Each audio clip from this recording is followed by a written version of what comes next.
This short presentation is designed to get you working on your segmentation exercise right now.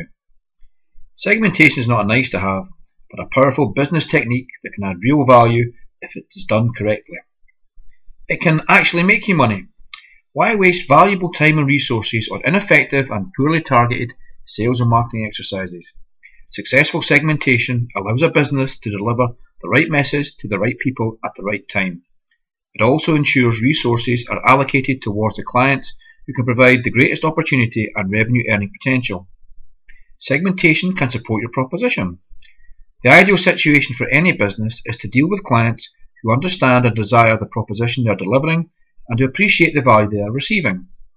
Building a customer-centric proposition is a lot easier if developed from the bottom up, centered on the needs, wants and desires of existing clients and future customers.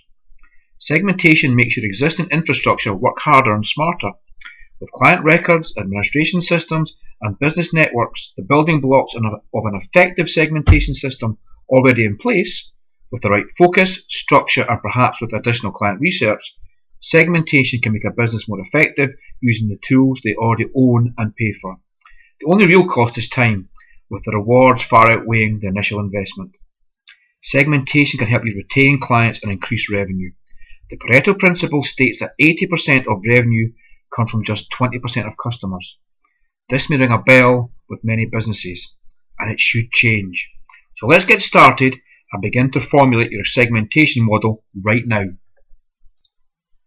From fast cars to face creams, you need to understand your customer if you wish to maximize sales and profitability.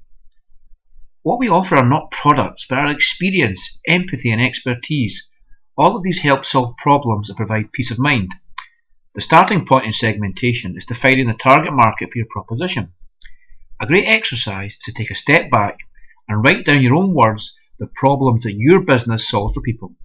When you define what you do in writing and have a clear idea of the problems you solve and the issues you address, then you can start to work out which clients and potential clients are most likely to suffer from these issues and are likely to need the proposition you have developed for your business. The next stage is to paint a picture of the clients you've identified as having the problems that you know your proposition solves. Marketing is about the right message to the right people at the right time. The problem is, this is easier said than done, but segmentation can help. So once you're clear about what you do, let's look at who you do it with. Again, let's paint that picture of the clients that you have and even those that you want to have. Write it down. Start to list all the different types of customers you have that suffer from the problems that you know you can and do solve. Then you start to build up a great understanding about them. You can group them by socioeconomic background, i.e. are they high net worth or low income? You can group them by occupation. Are they business owners, self-employed or even retired? Ask yourself a whole range of relevant questions. Are they married? Do they have children? What are their aspirations and goals? Define them in as many ways as you possibly can. When written down, this can help you refine your proposition and how you communicate with these clients in the future. You start to make them real. Now you've identified the types of client most likely to match your proposition, it's time to clarify who are your key target markets. And guess what? Again, write these down. You can't deal with every client, no matter how you may want to. You have to prioritise your time and work with your most relevant and hopefully most profitable segments. Ask yourself, to whom will the problems you've identified be most troublesome? Who will have the most to lose by not dealing with these issues you know you can help with because of your proposition? Once you have that, it's a matter of deciding. How can you communicate your proposition effectively and at a profit? What messages will they respond to? What media, such as a website, email, social media or face-to-face, will they best respond to? And then, how can you do all this at a profit? Remember to take into account the 4 key questions when dealing with your proposition. Do I know what my clients want, need, expect and value from me? If you don't have the answers to these questions, then start to ask your clients now. Another important issue to address right at the start of the segmentation process is what markets do you want to work in. By this I mean, is your proposition suitable for certain types of individuals rather than the mass market? Or do you want to work with certain occupations or clients from a certain economic background?